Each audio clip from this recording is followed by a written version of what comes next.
Hello students, this is our lecture number 5। आज हमारा कौन सा लेक्चर है? लेक्चर 5। हम जो है केमिस्ट्री का बेसिक कर रहे थे। आज हमारा केमिस्ट्री का बेसिक जो है वो फिनिश हो जाएगा और कल से हम जो है केमिस्ट्री का फर्स्ट चैप्टर शुरू करेंगे। ठीक है, आज डेट क्या है? 20 अप्रैल 2020। आज हमारा जो है बेसिक का ये लास्ट लेक्चर रहेगा। तो शुरू करते हैं। आपको जो है मैंने बोला था कि मैं आपको कंपाउंड्स बनाने सिखाऊंगी कि कंपाउंड बनते कैसे हैं। बिकॉज अगर आपको ये चीज़ की नॉलेज नहीं है तो आगे आपको रिएक्शंस में बहुत प्रॉब्लम आएगी। तो उसके लिए जो है आपको ये जो फॉर्मूले बनते हैं, किस तरीके से ये फॉर्मूले बनते हैं, उस चीज़ की आपको नॉलेज होनी चाहिए। तो मैंने यहाँ पे कुछ एग्जाम्पल्स लिए हैं। राइट डाउन फॉर्मूले of first is sodium oxide. Formula बनाने से पहले आपको इनका, जैसे सोडियम है, सोडियम का पहले सिंबल पता होना चाहिए और सिंबल के बाद सोडियम के ऊपर चार्ज कितना आता है, पॉजिटिव है या नेगेटिव है, कितना पॉजिटिव है कितना नेगेटिव है, ये चीज़ों का आपको पहले पता होना चाहिए, तभी आप ये कंपाउंड्स जो हैं बना सकते हो। ठीक है, तो आपको सबसे पहले क्या करना है कि जो एटम है, एटम का सिंबल पता होना चाहिए और एटम के ऊपर चार्ज कितना है वो आपको पता होना चाहिए। उसके बाद ही हम ये कंपाउंड बना सकते हैं। उसके लिए जो है, उसके लिए मैंने आपको मैंने एक जो है फ़ोटो सेंड करी थी कि आप जो है वहाँ से उनको बनाने भी सीख लो और जो आपको लर्न भी हो जाए। ठीक है, तो चलिए शुरू करते हैं। फर्स्ट है सोडियम ऑक्साइड। सोडियम का सिंबल क्या होता है? Na। ऑक्साइड का सिंबल क्या होता है? O, capital O। और हाँ, इसमें नोटेशन का ध्यान रखना। जो आपको मैंने जब टेबल कराई थी 1 to 20 एलिमेंट्स वाली, मैंने तब भी आपको जो है बताया था कि फर्स्ट लेटर कैपिटल रहेगा and rest of the letter are small. Means जो सेकंड लेटर रहेगा वो क्या रहेगा? स्मॉल। अगर सिंगल वर्ड है, सिंगल लेटर है, जैसे ऑक्सीजन के लिए सिंगल ओ ही आता है तो ओ कैपिटल है। और जैसे Na है तो एन यहाँ पे कैपिटल है, ए यहाँ पर स्मॉल है। ठीक है, तो ये चीज़ का भी आपको ध्यान रखना है। तो सोडियम के ऊपर चार्ज कितना आता है? सोडियम के ऊपर चार्ज है पॉजिटिव और ऑक्सीजन के ऊपर चार्ज है नेगेटिव। यहाँ पे ये 2 नेगेटिव आएगा। ठीक है, ऑक्सीजन के ऊपर चार्ज कितना है? O2 negative. ठीक है, तो ये हमने चार्ज, सोडियम का चार्ज हमें पता लग गया, ऑक्सीजन का चार्ज हमें पता लग गया। कैसे पता लगा, कैसे आए ये चार्ज, वो मैंने आपको लास्ट लेक्चर में बताया था। वैलेंसी निकालते थे हम, और वैलेंसी निकालने के बाद हम क्या करते थे कि अगर 1 2 3 एलिमेंट्स हैं, 1 2 3 और 4 वैलेंस इलेक्ट्रॉन्स हैं, तो ये क्या करेंगे? अपने इलेक्ट्रॉन्स को लूज़ कर देंगे और पॉजिटिव चार्ज गेन करेंगे। जितने इलेक्ट्रॉन्स लूज़ करेंगे उतना ही पॉजिटिव चार्ज गेन करेंगे, और जितने इलेक्ट्रॉन जो है वो गेन करेंगे उतना ही नेगेटिव चार्ज जो है वो गेन कर लेंगे। तो यहाँ पर सोडियम 1 इलेक्ट्रॉन लूज़ करता है, इसीलिए यहाँ पे क्या हुआ? Na positive. ऑक्सीजन जो है वो 2 इलेक्ट्रॉन्स गेन करता है, ऑक्सीजन 2 इलेक्ट्रॉन गेन करता है, तो यहाँ से क्या हो गया? O2 negative. अब आपको क्या करना है? सोडियम लिखा, only symbol without any charge. यहाँ पे देखिए सोडियम लिखा आपने, सोडियम के ऊपर चार्ज कितना है? पॉजिटिव। पॉजिटिव का मतलब एक पॉजिटिव, तो हमने यहाँ पर 1 लिखा। फिर ऑक्सीजन का सिंबल लिखा। ये जो ओ आप देख रहे हो ना, ये ओ कैपिटल रहेगा। जहाँ पे भी आप ओ देखोगे वो ओ हमेशा कैसा रहेगा? कैपिटल। तो ये ओ है, ओ के ऊपर चार्ज कितना है? 2 नेगेटिव, तो यहाँ पे आपने क्या लिखा? 2। उसके बाद आपको कर देनी है क्रॉस मल्टीप्लाई। ठीक है, तो सोडियम Na के बेस में क्या चला जाएगा? 2। ऑक्सीजन के बेस में क्या चला जाएगा? 1। 1 को आप लिखो या ना लिखो, ये भी सही है और ये भी सही है। तो सोडियम ऑक्साइड का फॉर्मूला क्या हुआ? Na2O। ठीक है, अब और एग्जाम्पल से करेंगे तो आपको और ज़्यादा क्लियर हो जाएगा। सेकंड एग्जाम्पल देखिए। सेकंड में हम क्या बनाएंगे? Sodium sulphide. ठीक है, सेकंड क्या है? Sodium sulphide. अब हम सोडियम सल्फाइड का जो है फॉर्मूला बनाएंगे। सबसे पहले वही आपको क्या याद होना चाहिए? एटम का सिंबल लर्न होना चाहिए, एंड आफ्टर दैट आपको एटम के ऊपर कितना चार्ज है वो चार्ज आपको पता होना चाहिए। This is sodium atom, sorry sodium ion. Atom तो ये होगा ना सोडियम का। अगर इसके ऊपर पॉजिटिव या नेगेटिव चार्ज हुआ तो ये क्या बन जाता है, आयन बन जाता है ना। तो यहाँ पर क्या है Na positive, this is sodium ion. And S2 negative क्या है, S2 negative is sulphide ion. है तो दोनों आयन, ये भी आयन है ये भी आयन है। More precisely this is sodium cation and this is sulphide anion. Positive charge वाले को हम कैटायन बोलते हैं, नेगेटिव चार्ज वाले को हम एनायन बोलते हैं। तो यहाँ से क्या हुआ, Na के ऊपर कितना चार्ज है, पॉजिटिव है, दैट मीन्स +1। तो आपको नीचे लिख देना है simple without any charge. Sodium के ऊपर जितना चार्ज है मैंने उतने ही नीचे नंबर लिख दिए, सल्फर के ऊपर जितना चार्ज है मैंने उतना ही नीचे नंबर लिख दिया। फिर सेकंड में हो गया, होगा क्या, इसका 1 है इसका 2 है, इन दोनों की कर दो क्रॉस मल्टीप्लाई। तो यहाँ से क्या हो जाएगा, Na2 और S1। तो यहाँ से क्या बनेगा, Na2, यहाँ पे ये मिस प्रिंटिंग है, ये S आएगा यहाँ पर, ठीक है। क्या रहेगा यहाँ पर, Na2S, माइंड इट, Na2S। तो फॉर्मूला क्या बना सोडियम सल्फाइड का, Na2S, ठीक है। नेक्स्ट देखिए, थर्ड है एल्यूमिनियम क्लोराइड। थर्ड क्या रहेगा, एल्यूमिनियम क्लोराइड। सबसे पहले आपको क्या लर्न होना चाहिए, एल्यूमिनियम का सिंबल। आफ्टर दैट एल्यूमिनियम के ऊपर चार्ज कितना आता है, same as it is chlorine का सिंबल लर्न होना चाहिए। एंड क्लोरीन के ऊपर कितना चार्ज आता है वो आपको पता होना चाहिए। तो एल्यूमिनियम के ऊपर 3 पॉजिटिव आता है, क्लोरीन के ऊपर नेगेटिव आता है। तो एल्यूमिनियम जितना चार्ज था मैंने उतना नीचे लिखा, क्लोरीन के ऊपर जितना चार्ज था नीचे लिखा, क्रॉस मल्टीप्लाई की, तो क्या बना Al1Cl3। 1 को आप लिखो या ना लिखो मर्जी है, बिकॉज आप जैसे अगर 2 लिख रहे हो, मैं 2 की मल्टीप्लाई 1 से करूँ तब भी आंसर 2 रहेगा ना, मीन्स 1 से होने पे कोई फ़र्क नहीं पड़ता, आप लिखें या ना लिखें। आप 2 को लिख सकते हो ना 2 इंटू 1 भी, या मैं कहूँ 2 इंटू 1 को आप 2 लिख सकते हो। तो 1 जो है मल्टीप्लिकेशन में जो है कोई भी असर नहीं डालता।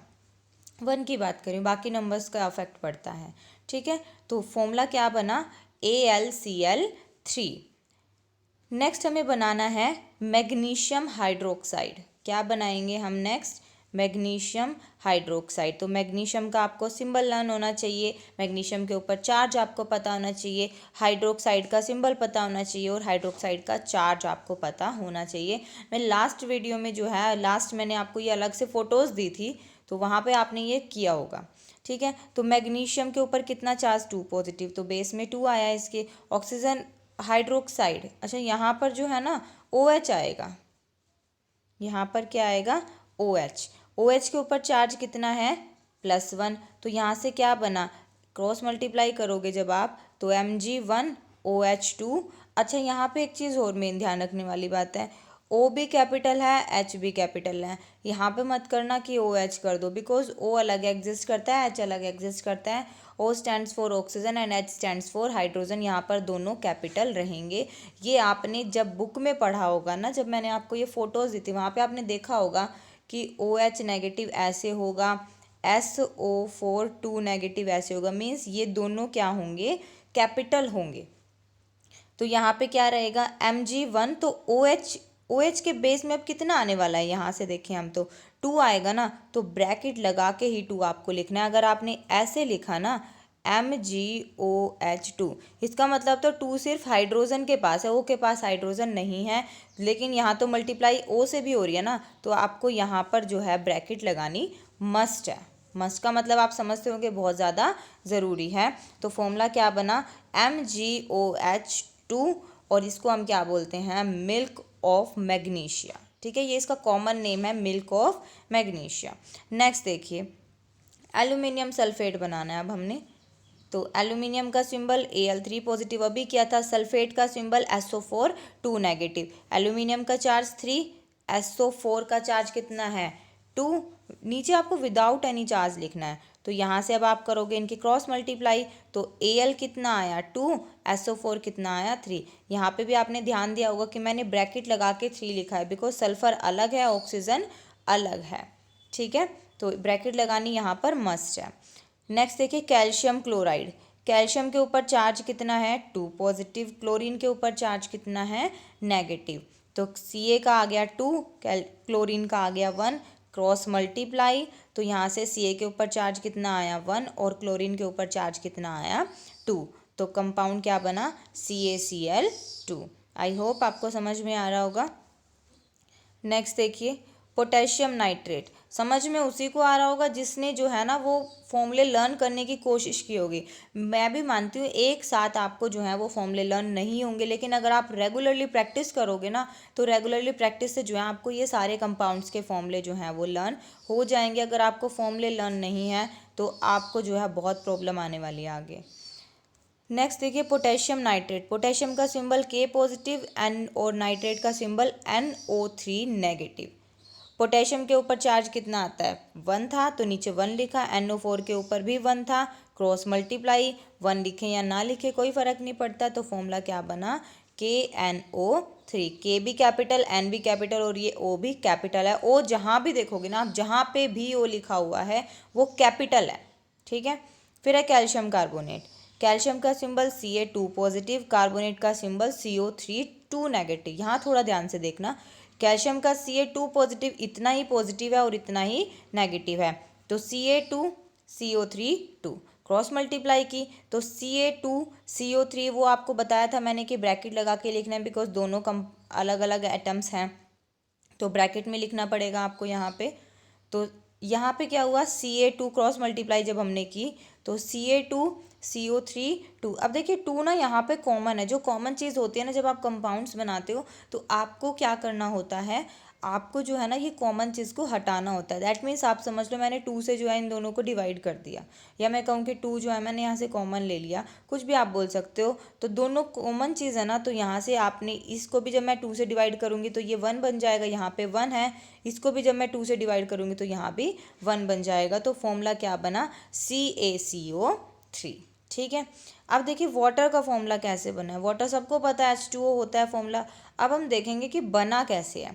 वाटर है क्या H2O, दैट मीन्स ये हाइड्रोजन और ऑक्सीजन से मिलके बना हुआ है, तो H पॉजिटिव O2 नेगेटिव। आप कहोगे मैम हमने तो देखा था जो आपने पिक सेंड करी थी वहाँ पे तो H नेगेटिव भी था। तो इस चीज़ के लिए मैं एक आपको बता दूँ कि हमेशा ना पॉजिटिव और नेगेटिव ही मिल रहे होंगे, कभी भी ऐसा नहीं है कि पॉजिटिव पॉजिटिव मिल जाए या नेगेटिव नेगेटिव मिल जाए। O का तो फिक्स था ना O2 नेगेटिव रहेगा, तो क्या इसके साथ H नेगेटिव रिएक्ट करेगा, नहीं करेगा। एक नेगेटिव है तो दूसरे को पॉजिटिव होना मस्ट है, बिकॉज अगर सेम चार्जेस होंगे तो वे एक दूसरे को रिपेल करेंगे, अपोजिट चार्जेस होंगे तभी तो ये एक दूसरे को अट्रैक्ट करेंगे ना, ठीक है।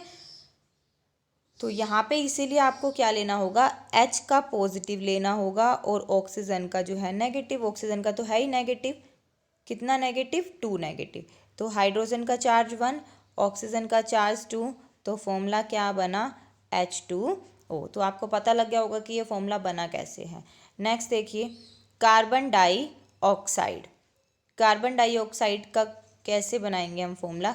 कार्बन का क्या है C4 पॉजिटिव और ऑक्सीजन C4 पॉजिटिव, ऑक्सीजन का क्या है 2 नेगेटिव। फिर से सेम बात आप कहोगे आपने बोला था कि C तो 4 नेगेटिव में भी एग्जिस्ट करता है, तो मैं फिर से वही बात कहूँगी कि O2 भी तो नेगेटिव है ना, ये भी तो नेगेटिव है, क्या ये नेगेटिव इस नेगेटिव के साथ कंबाइन हो पाएगा, नहीं, बिकॉज इनके बीच में तो रिपल्शन होगी। तो पॉजिटिव और नेगेटिव को ही आपको जो है कंबाइन करना पड़ेगा। तो C का चार्ज 4, O का चार्ज 2, क्रॉस मल्टीप्लाई C2O4। फिर से कॉमन चीज़ आपको हटानी पड़ेगी, दैट मीन्स आपको जो है जो कॉमन चीज़ है, अगर मैं कहूँ इन दोनों का HCF क्या आने वाला है 2 आने वाला है ना, तो HCF से क्या कर दो इसको डिवाइड, तो C हो गया 1, O हो गया 2, बिकॉज जब मैं 2 को 2 से डिवाइड करूँगी तो 1, 4 को 2 से डिवाइड करूँगी तो 2, तो फॉर्मूला क्या बना कार्बन डाइऑक्साइड का CO2। लास्ट है अपना aluminium sulphate, ammonium sulphate. Ammonium का फॉर्मूला क्या होता है NH4 positive, this is ammonium. और अमोनिया की बात करूँ, अमोनिया का फॉर्मूला क्या है NH3 and this is ammonium. ये भी देख लेंगे हम अभी कैसे बना अमोनिया।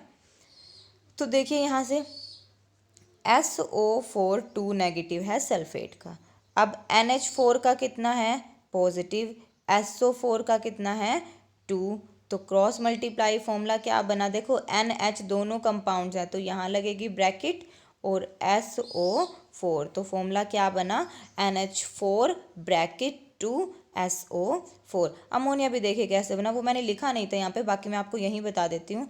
देखो अमोनिया के लिए किस, अभी मैंने आपको फॉर्मूला बताया NH3। नाइट्रोजन के ऊपर चार्ज कितना होता है,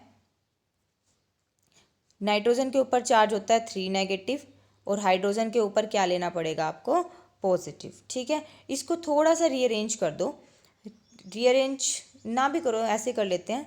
अब तक हमने सब में जो है पॉजिटिव आगे रखा था, अब हमने जो है 3 को जो नेगेटिव है उसको आगे रखा है, बिकॉज फॉर्मूले को भी हमें थोड़ा सा ध्यान में होना चाहिए कि फॉर्मूला बना कैसे। पहले N है ना, तो हम पहले N ही लिखेंगे, तो N3H1 क्रॉस मल्टीप्लाई, तो N1H3 फॉर्मूला क्या बना, NH3। And what is this, ammonia. ये NH3 है, क्या है ये, अमोनिया, जो खाद वगैरह में मिलाया जाता है, ये अमोनिया का फॉर्मूला है। ये आपको याद रहना चाहिए, बच्चे बहुत जल्दी भूल जाते हैं इसको, बिकॉज इसके नाम का इसके फॉर्मूले से कोई लेना देना नहीं है। ठीक है, आगे दो डेफिनेशंस और रह गई थी, आइसोटॉप्स एंड आइसोबार्स। आइसोटॉप्स देखिए क्या होते हैं, आइसोटॉप, बात हम करेंगे एटॉमिक नंबर मास नंबर की। These are the atoms of the same element. बात कर रहे हैं सेम एलिमेंट, मीन्स एलिमेंट जो है ना वो सेम है, एक ही एलिमेंट की हम बात करेंगे, जिनका एटॉमिक नंबर तो सेम होगा लेकिन मास नंबर क्या होगा, डिफरेंट होगा। आइसोटॉप को हिंदी में बोलते हैं समस्थानिक।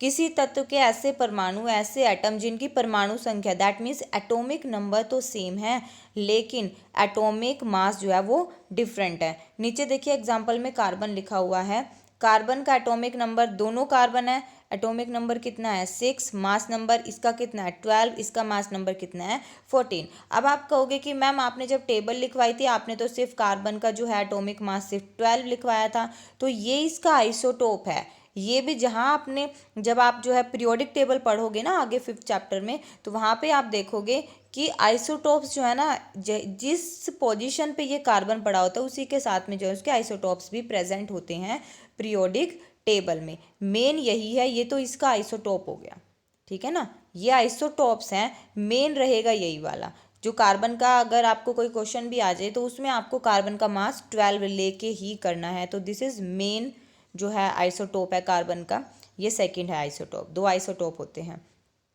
फिर आइसोबार्स, आइसोबार्स बिल्कुल आइसोटोप का उल्टा है। आइसोटोप में क्या था, सेम एटॉमिक नंबर और डिफरेंट मास नंबर, और यहाँ पर एलिमेंट भी क्या था, सेम था, दोनों कार्बन की बात करी थी। यहाँ पे क्या रहेगा, पहली तो बात डिफरेंट एलिमेंट होंगे, यहाँ तो कार्बन कार्बन सेम था ना, लेकिन यहाँ पर डिफरेंट एलिमेंट होंगे और उनका मास नंबर तो सेम होगा लेकिन एटॉमिक नंबर डिफरेंट होगा। ऊपर अगर फर्स्ट में बात करें तो एटॉमिक नंबर तो सेम था, मास नंबर डिफरेंट था। यहाँ पे बिल्कुल उसका उल्टा हो गया, बहुत आसान है, मास नंबर सेम हो गया और एटॉमिक नंबर डिफरेंट हो गया। एग्जाम्पल में देखो मैंने आर्गन और कैल्शियम लिया है, ऑर्गन का जो है मास नंबर 40, कैल्शियम का भी मास नंबर 40, जबकि ऑर्गन का एटॉमिक नंबर 18 और कैल्शियम का एटॉमिक नंबर 12। तो आपने देखा होगा एलिमेंट जो एटम्स हैं वो तो दोनों डिफरेंट है ना, ऑर्गन और कैल्शियम, मास नंबर दोनों का सेम और एटॉमिक नंबर दोनों का डिफरेंट, तो ये क्या हो गए, आइसोबार्स हो गए। अगर एटॉमिक नंबर सेम है, मास नंबर डिफरेंट है तो आइसोटॉप्स समस्थानिक, और अगर एटॉमिक नंबर डिफरेंट है, मास नंबर सेम है तो आइसोबार्स, जिसको हम समभार बोलते हैं। ठीक है, आज हमारा जो है केमिस्ट्री का बेसिक खत्म हो गया है। कल से हम जो है फर्स्ट चैप्टर शुरू करेंगे केमिस्ट्री का। ठीक है, फर्स्ट चैप्टर शुरू करने से पहले आपको अपने ये जो मैंने 5 लेक्चर की बेसिक की वीडियो बनाई है ना, ये आपको क्लियर होनी चाहिए। अगर आपको ये क्लियर है, कोई डाउट नहीं है, समझ में आ रहा है, तो मैं गारंटी देती हूँ आपको फर्स्ट चैप्टर में कोई भी प्रॉब्लम नहीं आने वाली। फर्स्ट चैप्टर बहुत ईजी है, लेकिन ईजी उसी बच्चे को लगेगा जिसने जो है ये बेसिक को अच्छे से किया है। ठीक है, चलिए बाकी हम कल करते हैं। Thank you.